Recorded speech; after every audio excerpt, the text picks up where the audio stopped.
兄弟们啊，复合弓，这是一个合法的体育器材啊，在必须是安全的地方、封闭的地方啊打。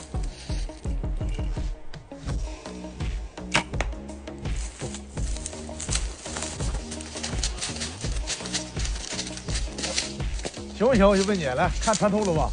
这么厚的哈，直接穿透。这个剑是个碳剑哈，这一根剑就看头是吧？国家规定的这是体育器材啊，记住不是违禁品啊，它没有滑膛啊，然后这是就是打准打不准，取决于你的技术，而不是强制性的，它有滑膛的，哎，支弹道那个不行，这个是合法的啊。